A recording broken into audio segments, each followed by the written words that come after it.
E aí, pessoal, como é que tá? Tudo bem? Professor Bruno Lira aqui para a gente iniciar a correção, prova do TSE, cargo técnico judiciário. Gente, seguinte, vejam só. Eu já fiz 2 vídeos de correção de direito administrativo aqui para cargos de analista administrativo, tá? Então, os cargos de analista administrativo, já fiz a correção, estão aqui no meu canal do YouTube. E concurso do TSE, vamos agora fazer a correção dos cargos de técnico. Analisa aqui comigo, pessoal. Sobre os cargos de técnico, o que é que a gente vai ter? Preste atenção. Sobre os cargos de técnico, nós vamos ter o cargo de técnico judiciário, área administrativa. O cargo de técnico judiciário, área administrativa, gente, ele só traz 10 questões de direito administrativo, tá? Ele só traz 10 questões de direito administrativo. Já o cargo de técnico judiciário, demais áreas, outras áreas, ele traz 20 questões de direito administrativo. Então é técnico judiciário, outra área, 20 questões. E aí, gente, tem o cargo de agente policial.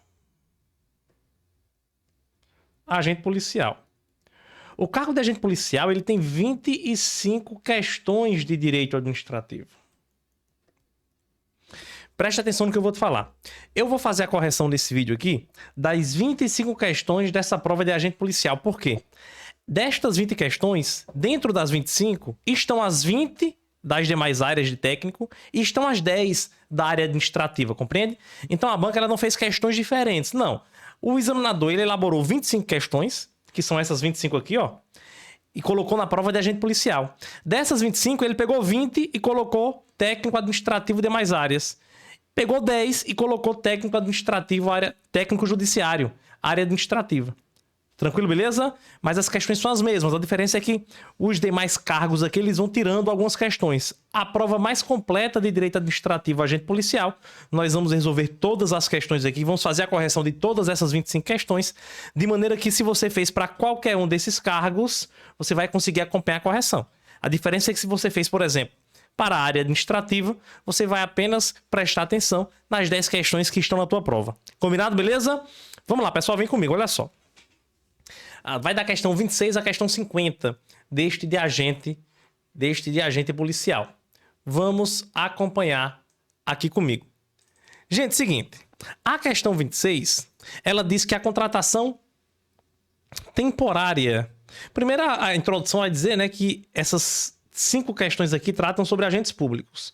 No que diz respeito a agentes públicos, considerando disposições legais e o entendimento jurisprudencial do Supremo. Beleza. Show de bola. A contratação temporária de servidores públicos para serviços indispensáveis da administração pública é permitida sempre que esteja presente o interesse público, independentemente de previsão legal. Aqui está errado, pessoal. O Supremo Tribunal Federal, gente, ele entende que para que a administração pública possa fazer contratação temporária de servidores para atendimento excepcional do interesse público, deve haver previsão em lei quais são essas funções excepcionais, tá? Quais são as situações excepcionais que admitirão a contratação temporária. Então tem que haver previsão legal. A questão diz que não precisa, por isso está errada. O gabarito da banca bateu com o nosso, certíssimo. Ok. Aí nós temos aqui a questão 27. Gente, a questão 27 é uma questão que trata sobre a Lei 8.112. Lei 8.112/90. E ela diz assim, ó. De acordo com a legislação pertinente, ela não cita nem a 812, ela diz, de acordo com a legislação pertinente, a licença paternidade do servidor público federal tem duração de 15 dias. Tá errado.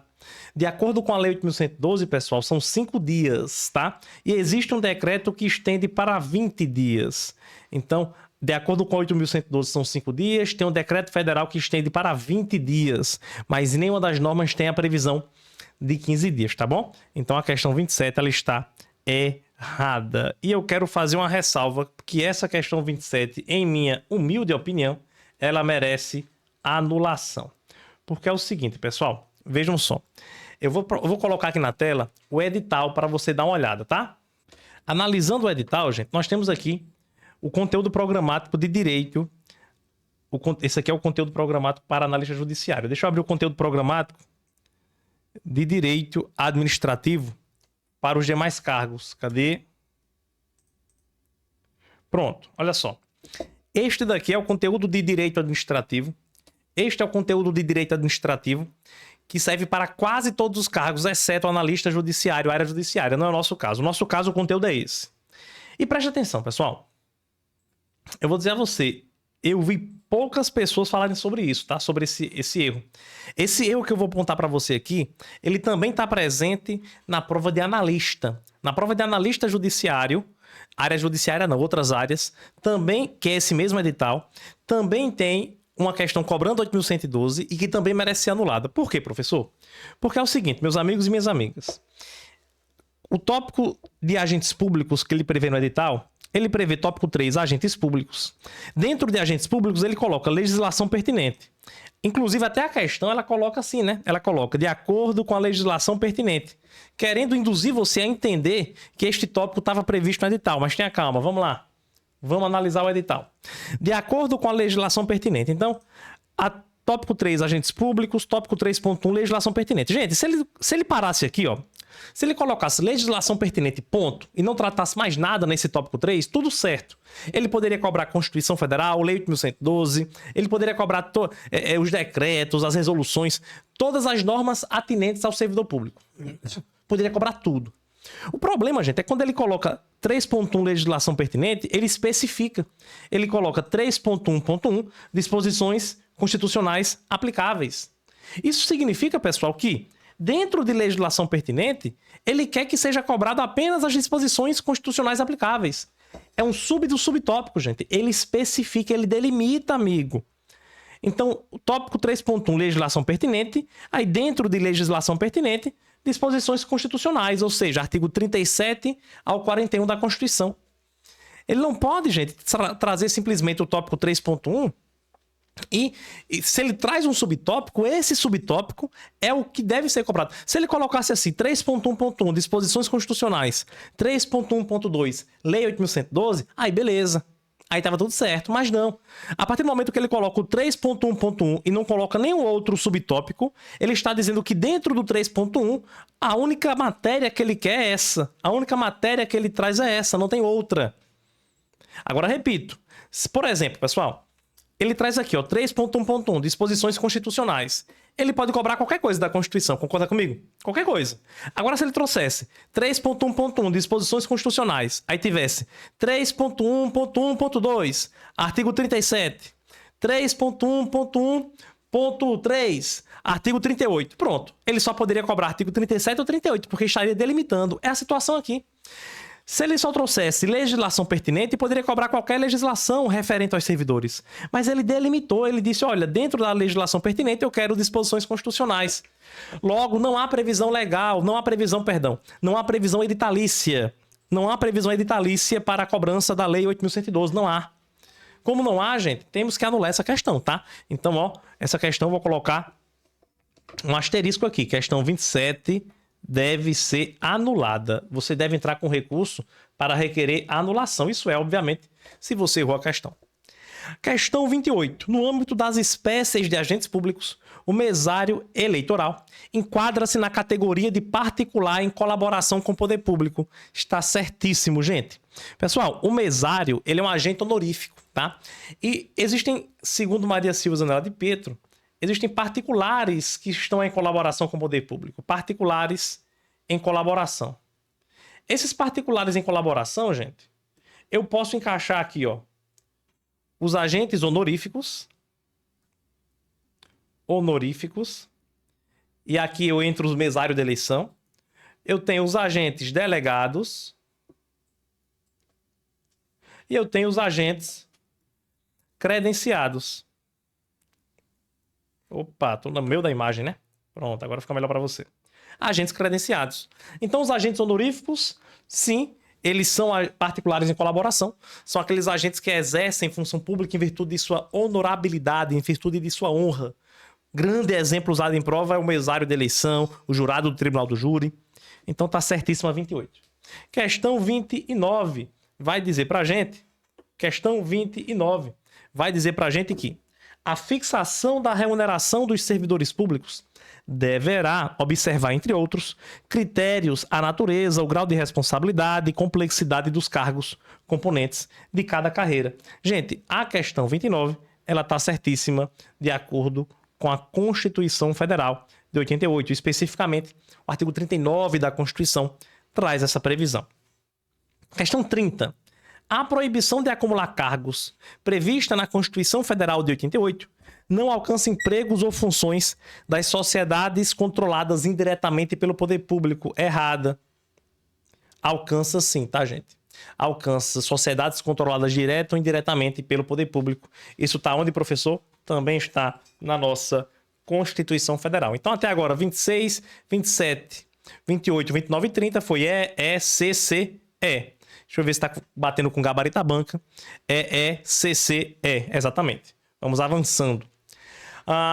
Cerca de licitações, vamos julgar de acordo com a lei e com o STF. A questão 31, diálogo competitivo é a modalidade de licitação para a contratação de obras, serviços e compras, em que a administração pública realiza diálogos com licitantes previamente selecionados, mediante critérios objetivos, ok, com o intuito de desenvolver uma ou mais alternativas capazes de atender às suas necessidades, ok, devendo os licitantes apresentar proposta final após o encerramento dos diálogos. Certíssimo. Isso aqui, gente, é Ctrl+C, Ctrl+V de uma definição do artigo 6º, tá? Da Lei 14.133 de 2021, tá? Ctrl+C, Ctrl+V é a definição do diálogo competitivo. Essa modalidade de licitação é nova, né, gente? Veio com a nova lei de licitações e tá caindo muito em prova. Então, tu se liga para não vacilar. O artigo 32 diz que a administração pública, mediante prévia declaração de interesse público, poderá combinar as modalidades. Não, tá, gente? É errado. A lei diz de maneira expressa que é vedada a administração combinar modalidades de licitação. Então, por exemplo, ela lança um edital com base no pregão. Aí lá no meio do edital ela utiliza normas da concorrência, do diálogo competitivo. De forma alguma. Isso não pode, tá? Ela não pode. A administração pública nem pode criar novas modalidades, nem pode combinar as já existentes. Questão 33. Na modalidade de licitação leilão, não é exigido registro cadastral prévio. Não há fase de habilitação e a homologação deve ocorrer assim que concluída a fase de lanças, superada a fase recursal e efetivado o pagamento pelo licitante vencedor na forma definida em edital. Gente, certíssimo. Veja, o leilão, gente, é aquela modalidade em que a administração aliena um bem. O modo mais comum do leilão é a venda. A administração vende um bem para um terceiro. Pessoal, quando a administração está fazendo leilão, o que ela quer é o dinheiro. É diferente, pessoal, por exemplo, de quando ela está contratando uma obra. Quando ela contrata uma obra, ela está pagando, veja, quando ela está contratando uma obra, ela está pagando para a empresa fazer a obra. Então ela está pegando o dinheiro e entregando na mão do cara. Por isso, gente, que quando ela contrata, quando ela compra, quando ela contrata, ela tem muito cuidado e muita cautela nessa contratação. Tem que exigir certidão, documentação, é uma burocracia. Porque para ela tirar dinheiro dos cofres públicos para pagar um particular, é burocrático. É burocrático, tá? Por isso tem habilitação, tem vários requisitos. Mas quando ela tá vendendo, não. Porque quando ela tá vendendo, ela não tá gastando dinheiro, ela tá ganhando dinheiro. Ao contrário. Quando ela está vendendo, ela está recebendo dinheiro. Por esse motivo, gente, o que é que ela vai querer aqui, professor? O dinheiro. Ela não quer saber se o cara tem requisito de habilitação, se o cara tem certidão ativa, se o cara tem dívida. Ela não quer saber de nada. Ela quer saber se ele tem dinheiro para pagar somente, tá? Então tá certíssima a letra C. A questão 33. Então 31, 32, 33, C é C. Deixa eu conferir com o gabarito da banca. 31, C é C. Perfeito. Vamos para a questão 34. Lei local pode estabelecer como condição para a participação no certame licitatório que a empresa licitante tenha fábrica ou sede na respectiva unidade federativa, sem que infrinja o princípio da igualdade. Falso, gente. Tá errado. Nossa. Isso aqui eu falo sempre nas aulas de licitação, né, pessoal? Gente, um dos principais princípios da licitação é o princípio da competitividade. Inclusive, é um princípio expresso na lei, né? Competitividade. A administração pública deve estimular a competição, deve estimular a competitividade na licitação e não restringir. Qualquer cláusula da licitação que tenha como objetivo restringir a competitividade sem fundamento, restrição ilegal, isso vai ser contra os princípios, contra a lei, logo não pode acontecer, tá bom? Então, quando diz assim que a lei pode, gente, estabelecer como condição que a empresa tenha fábrica na unidade federativa, tá errado. Por quê? Porque não pode uma empresa de fora participar. Qual o prejuízo? Se ela provar que há um prejuízo se outra empresa de fora participar, beleza. Se não, amigo, não pode fazer isso, não pode fazer essa restrição.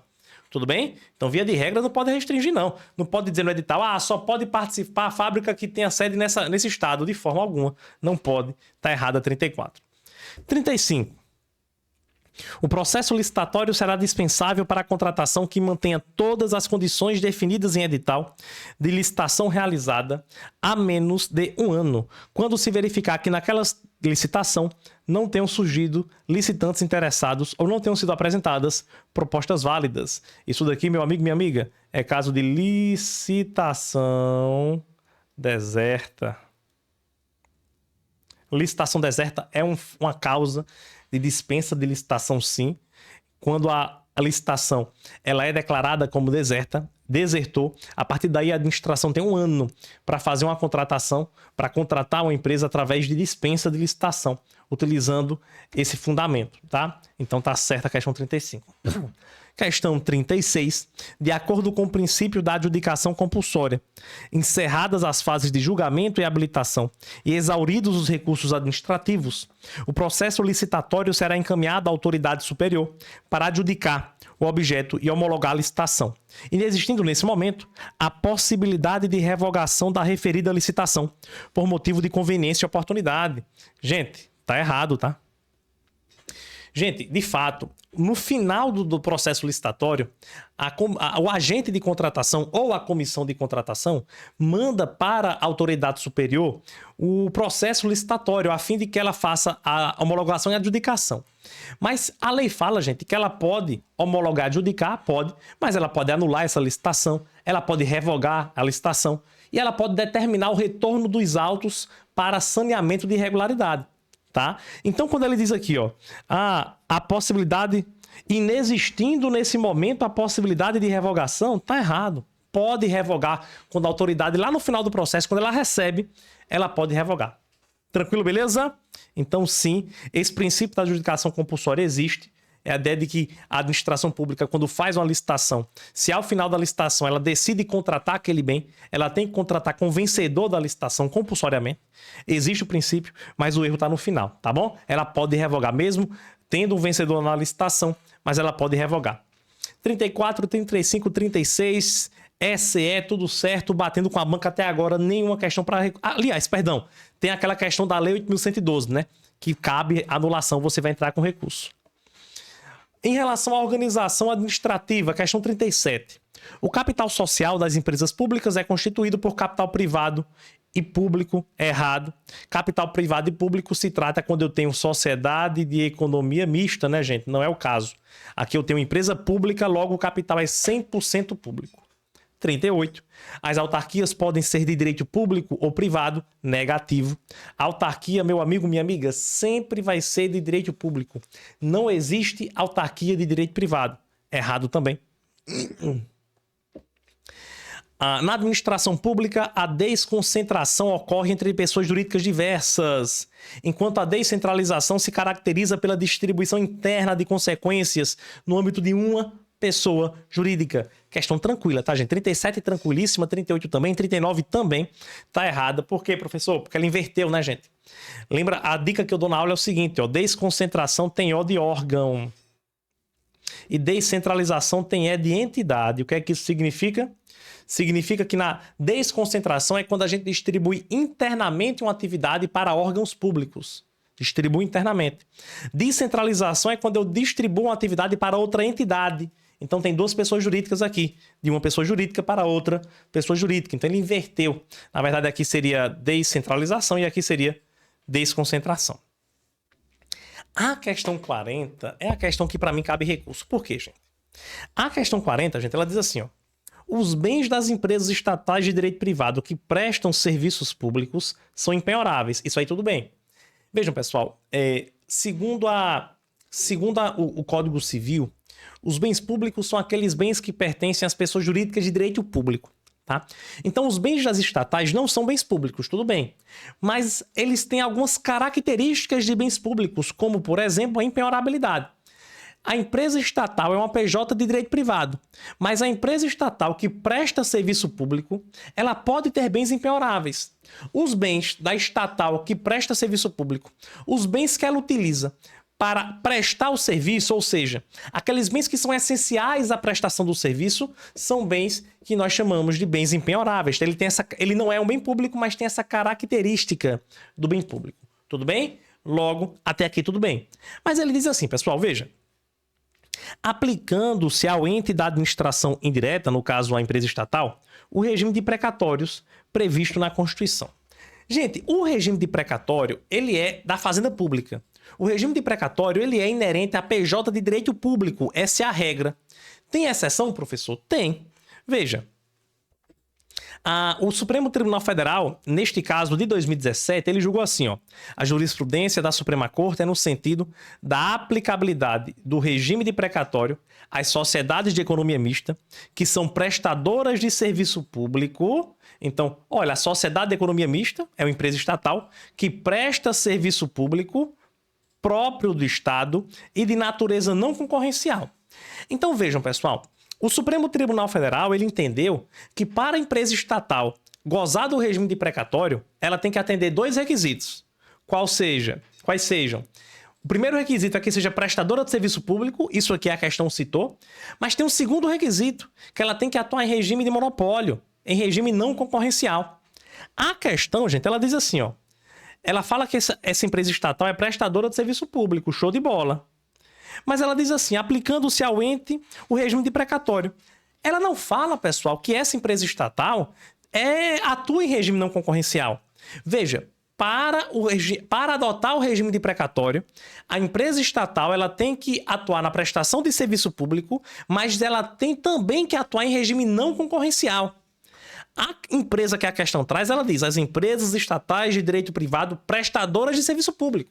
Ela traz um dos requisitos. Ela diz, olha, essa empresa estatal presta serviço público, mas não cita se ela atua ou não em regime não concorrencial. Por isso, gente, o gabarito da banca foi certo, mas eu entendo que essa questão deve ser trocado o gabarito para errado. Porque, veja, quando ele diz essa estatal é prestadora de serviço público aplicando-se o regime de precatório. Calma, amigo, não é toda estatal que presta serviço público que adota o regime de precatório.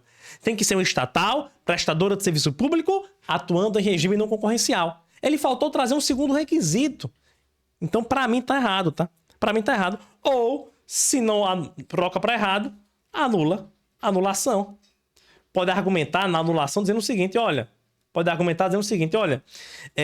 a ausência de um segundo requisito para que haja o regime de precatório prejudica o julgamento objetivo da questão, tá bom? Beleza? Então essa 40 aqui mais um asterisco, ó. É uma segunda questão que eu estou analisando com você, que cabe recurso. Ok, o julgado, quem quiser ver depois, recurso extraordinário 852-302. Questões 41 a 43. A 41 diz assim, ó, controle externo, polêmica. O controle externo da administração pública federal pelo Poder Legislativo será exercido por meio do Tribunal de Contas da União, conforme expressamente previsto na Constituição Federal de 88. Gente, é o seguinte, a Constituição Federal de 88, lá no nosso artigo 71 da Constituição Federal de 88, ela diz assim, ó, o controle externo será exercido pelo Congresso Nacional com auxílio dos tribunais de contas. Então ela diz, pessoal, que o Tribunal de Contas da União auxilia o Legislativo. Aqui ele está dizendo, gente, que o controle externo federal pelo Legislativo é exercido por meio do Tribunal de Contas da União. Uma coisa, gente, é a Constituição dizer assim, ó, com auxílio. Gente, quando eu leio assim a Constituição dizendo com o auxílio do Tribunal de Contas, o que é que eu entendo? Eu entendo que é o Congresso que faz o controle e o Tribunal de Contas ajuda. Eu entendo assim. Por exemplo, um grande exemplo disso é o julgamento das contas do Presidente da República. O julgamento anual das contas do Presidente da República acontece como? O Tribunal de Contas emite um parecer prévio e o Congresso julga. Então é um caso típico em que o Congresso está fazendo o controle, mas tem um auxílio do Tribunal de Contas. É lógico, existem outros casos que o Tribunal de Contas atua sozinho, sim, mas a redação constitucional é essa. O Congresso Nacional que faz o controle e o Tribunal de Contas auxilia nesse controle. Outra coisa é dizer, gente, então veja, pela interpretação da Constituição, o que é que eu tenho? O Poder Legislativo faz controle como, professor? O Poder Legislativo faz controle externo como? Pelo Congresso Nacional, com auxílio do Tribunal de Contas da União. Então, quem faz o controle? O Congresso Nacional e o TCU auxilia. Mas a forma que a questão está dizendo, ela diz que o Poder Legislativo faz controle por meio do Tribunal de Contas. Então, do jeito que ele diz aqui, gente, ó, o controle externo da administração pública federal pelo Poder Legislativo será exercido por meio do Tribunal de Contas da União. Quer dizer que o Congresso nem entra aqui, tá? O Congresso nem entra na parada. O Congresso é como se não existisse. Então, o Poder Legislativo faz controle externo por meio do Tribunal de Contas da União. É só isso aqui que eu tenho, ó. O Tribunal de Contas da União atua sozinho nesse controle. E tá errado, gente. Eu entendo que tá errado. O gabarito da questão foi errado. Eu concordo com o gabarito da banca. Principalmente porque a questão diz assim, ó. Conforme expressamente previsto na Constituição. E expressamente na Constituição tem dizendo que é com auxílio do Tribunal de Contas. Para mim, esse final deixa mais claro que a questão tá errada. Mesmo se não tivesse o final, eu já entendia que a questão estaria errada. Mas o final deixa mais claro ainda, porque ele diz, conforme expressamente previsto. Amigo, não está expressamente previsto na Constituição que o controle externo é por meio do Tribunal de Contas. Diz que é com auxílio dele. Ok? Muitos colegas professores entenderam que ela merecia anulação. Eu entendo que não. Pode ser que anule, mas eu entendo que não. 42. A multa aplicada pelo TCU no exercício de suas atribuições é imprescritível, mesmo se o ato reputado ilícito não se enquadrar como ato doloso de improbidade. Gente, tá errado por quê? Tá errado, pessoal, porque o Supremo Tribunal Federal aqui é mais uma determinação jurisprudencial, tá? O Supremo Tribunal Federal, gente, ele entende, essa decisão do Supremo é 2018, tá? Desde 2018 que essa decisão é recorrente em provas de concurso. A Constituição Federal, ela diz que lei vai estabelecer os prazos de prescrição do dano que a administração causa a terceiro. Ou seja, se de administração pública causa terceiro, não, perdão, que a administração é vítima de terceiro. Então, pessoal, por exemplo, se alguém causa um dano à administração pública, a Constituição diz que lei deve estabelecer o prazo de prescrição. A lei estabelecerá o prazo de prescrição para os danos contra a administração pública. Mas a Constituição diz assim, salvo as respectivas ações de ressarcimento. Gente, o ressarcimento ao erário, e aí eu já puxo com a decisão do Supremo de 2018, o ressarcimento ao erário, ele é imprescritível se ele decorre de improbidade administrativa dolosa. Como assim, professor? Se o sujeito pratica um ato de improbidade administrativa com dolo, ele tem várias penalidades, ele pode ser submetido a várias penalidades e a maioria delas prescrevem. Veja, a multa prescreve, a suspensão dos direitos políticos prescreve, a demissão prescreve, proibição de contratar prescreve, a maioria prescreve. Mas o ressarcimento erário não. Então, qual é a posição que nós temos hoje? Se o sujeito pratica um ato de improbidade administrativa com dolo, as demais sanções prescrevem, mas o ressarcimento erário é imprescritível. Ou seja, durante a vida inteira ele vai ser cobrado pelo dano que ele causou. Então ele vai ter que devolver o prejuízo que ele causou, tá? A ideia é essa. E aqui na questão, gente, quando ele diz, ó, a multa aplicada pelo TCU é imprescritível mesmo se o ato ilícito não se enquadrar como ato doloso de improbidade. Tá errado. Só vai ser imprescritível se for um ato doloso de improbidade.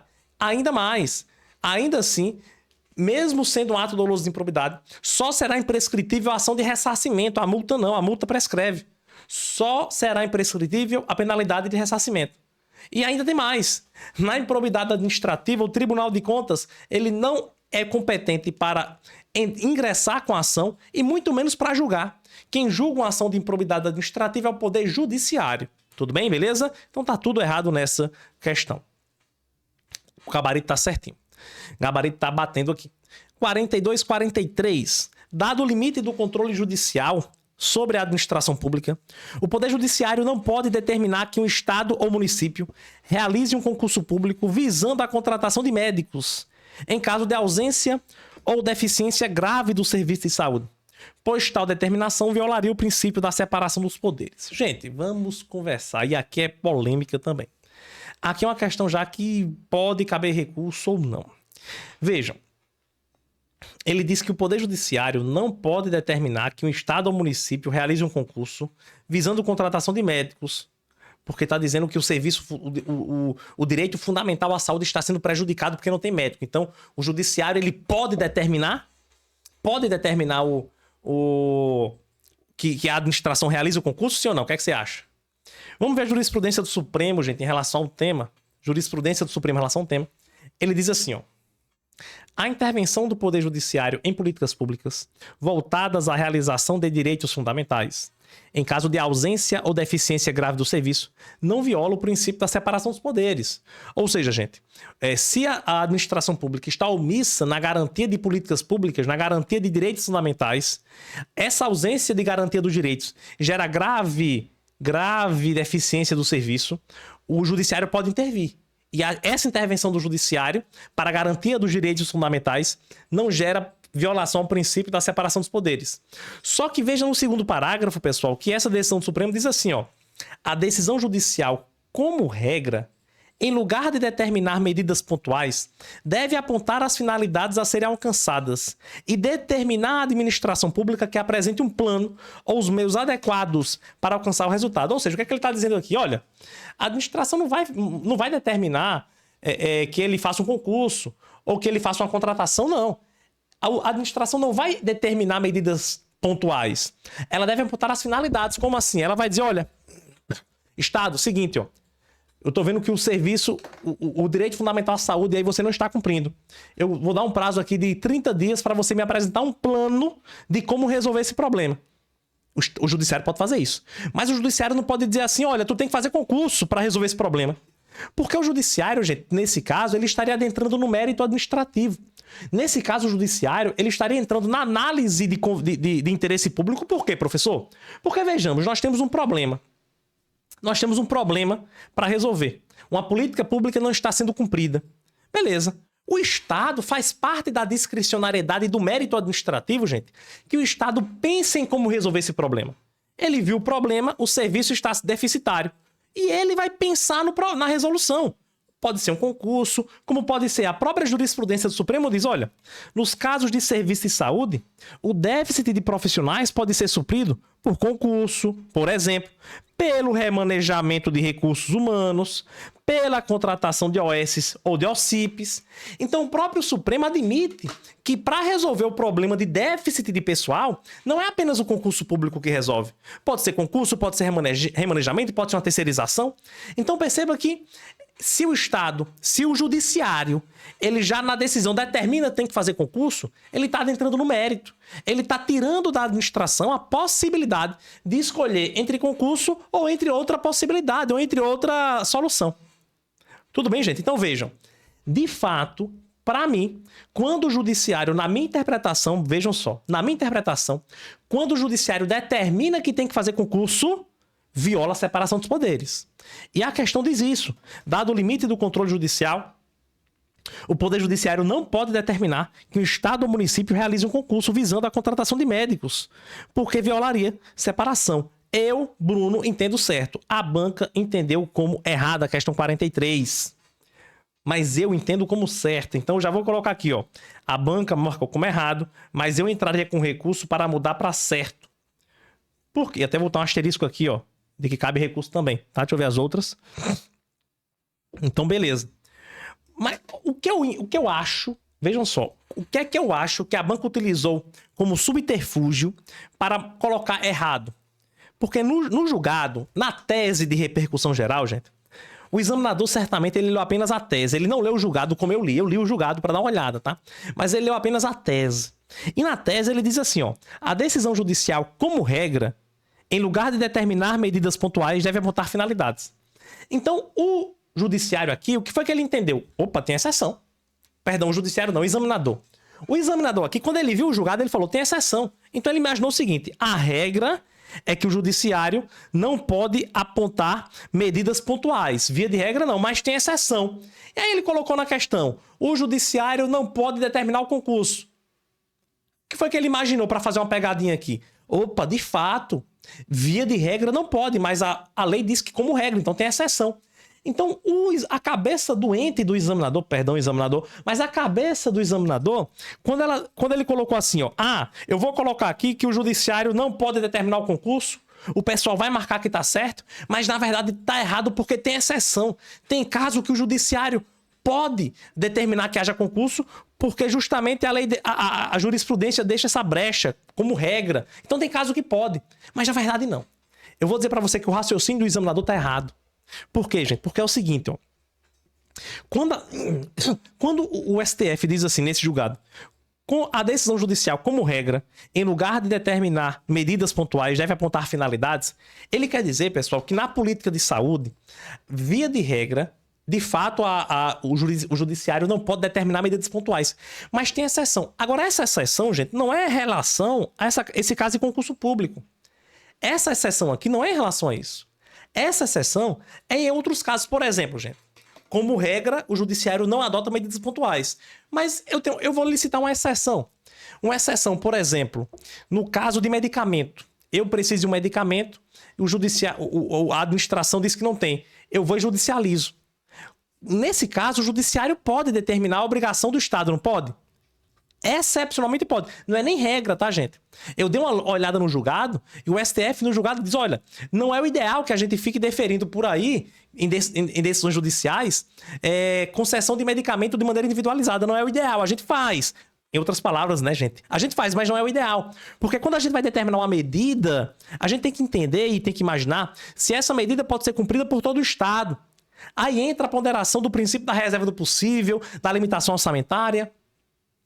Então perceba, gente, quando ele fala que a decisão judicial, como regra, não adota medidas pontuais, é porque, excepcionalmente, algumas medidas pontuais são adotadas como garantia de medicamentos para algumas pessoas que judicializam. Ficou claro isso?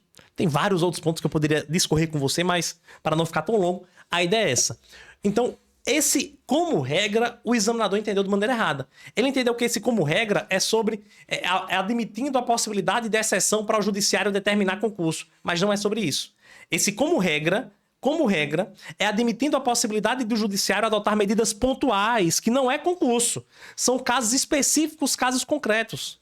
Até porque no parágrafo 3º, gente, o próprio STF, no parágrafo 3º, ele já está dizendo pra gente, meu amigo, no caso de serviços de saúde, o déficit de profissionais pode ser suprido por concurso ou por outros meios. Deu para entender o meu raciocínio?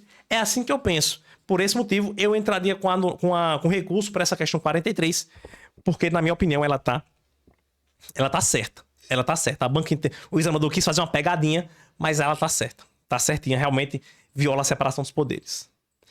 Ok, a questão 44, 45, 46 falam ainda sobre controle. E aí vamos analisar aqui. Ele vai dizer o seguinte. 46. Os atos administrativos que geram direitos adquiridos podem... 44, perdão, tá, gente? Os atos administrativos que geram direitos adquiridos podem, a critério da administração, ser revogados de forma alguma, com efeitos retroativos. Tem dois erros aqui, tá, gente? O primeiro que a revogação não tem efeito retroativo.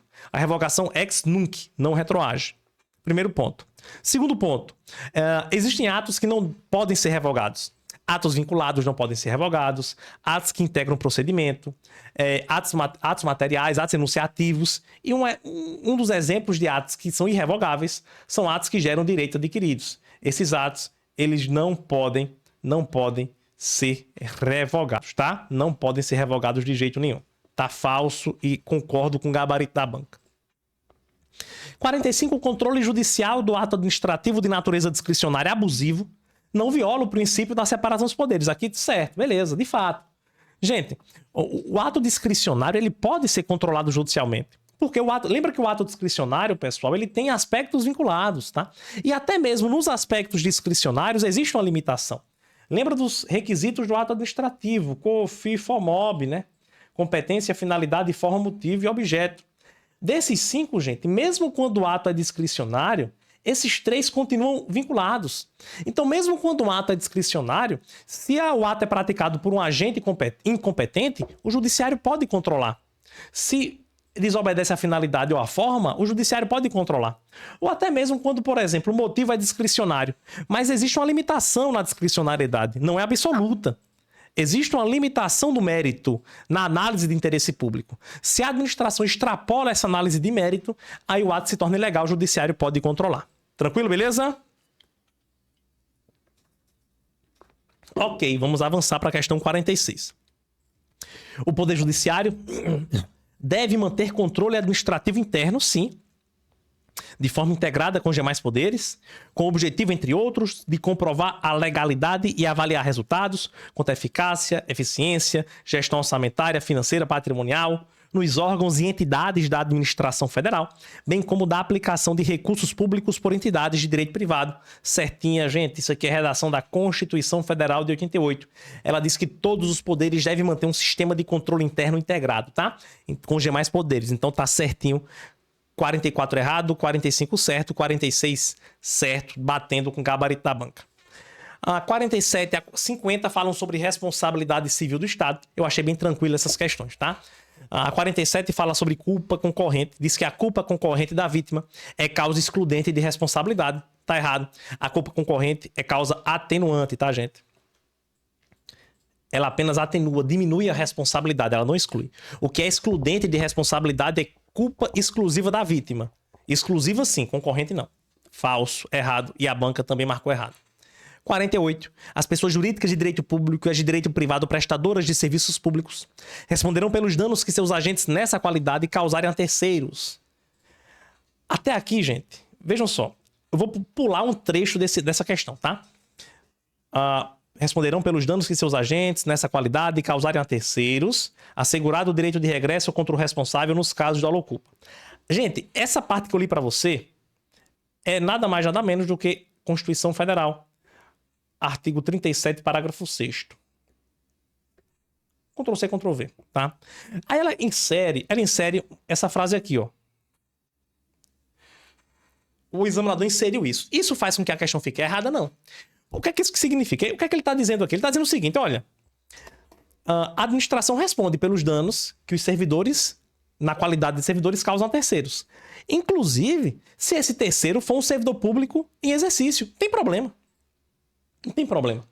Por exemplo, gente, eu tenho aqui, ó, um servidor na qualidade de agente público, eu tenho outro servidor na qualidade de agente público.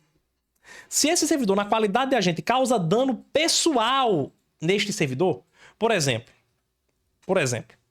eu estou atuando na minha função pública, tá? Suponhamos que eu sou policial, eu estou atuando na minha função pública. E aí, quando estava trabalhando, quebrei um celular sem querer, quebrei o celular de um colega policial que está trabalhando comigo na mesma viatura. Eu estava trabalhando com ele. Quando a gente desceu da viatura para fazer algum tipo de diligência, por exemplo, ele estava com o celular na mão, eu bati nele,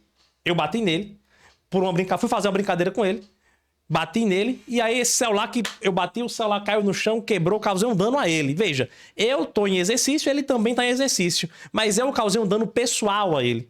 Então ele vai entrar com ação judicial contra o Estado, porque eu estou no exercício da função, então tá tudo certo, não tem nenhum problema, tá? 49. Para a responsabilização de pessoa jurídica de direito privado prestadora de serviço público, não é necessária a demonstração de culpa em relação a danos que tenham sido causados por seus agentes, a terceiros usuários e não usuários de serviço público. Por ela prestado, tá certo. 2 pontos importantes para te destacar. A responsabilidade do Estado, como regra, por ações, por atos comissivos, é uma responsabilidade objetiva. Logo, não precisa da comprovação da culpa. Outro ponto importante é que a prestadora de serviço público, ela vai responder se causar dano a terceiros usuários e também não usuários do serviço. O Supremo Tribunal Federal determinou que mesmo se a vítima não for usuária do serviço, mesmo que não seja usuária do serviço, ainda assim a empresa tem que indenizar, tá? Aí responde de maneira objetiva. E por último, 50, excepcionalmente, é possível a responsabilização civil do Estado em decorrência de atos lícitos, tá certíssimo.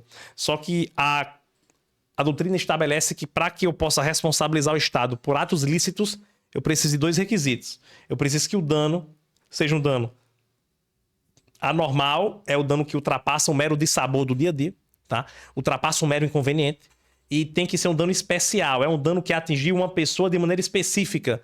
Não é um dano que foi provocado em toda a coletividade, não. É um dano que foi especialmente naquele indivíduo, tá bom? Beleza? Então tá certo, bateu com o gabarito da banca também. Fazendo uma recapitulação aqui, meu amigo, minha amiga, o que é que nós temos? Questão 27 para recurso, tá? Expliquei para você. Questão 40 para recurso. Questão 43 para recurso, tá? Então, 27, 40, 43, não vejo mais outra possibilidade de recurso. Tudo bem? Beleza? Meu amigo, minha amiga, muito obrigado por você estar acompanhando aqui comigo. Espero ter te ajudado. Há tempo ainda de manejar os recursos cabíveis. Se você for com dúvida, vai lá no Instagram, manda lá a dúvida. Assim que possível, eu te retorno. E me acompanha, né? Se você não me segue ainda no Instagram, me siga lá para que a gente possa bater um papo e você possa acompanhar os conteúdos. Tudo bem? Valeu, forte abraço e eu te aguardo em uma próxima oportunidade. Valeu, até mais. Tchau, tchau.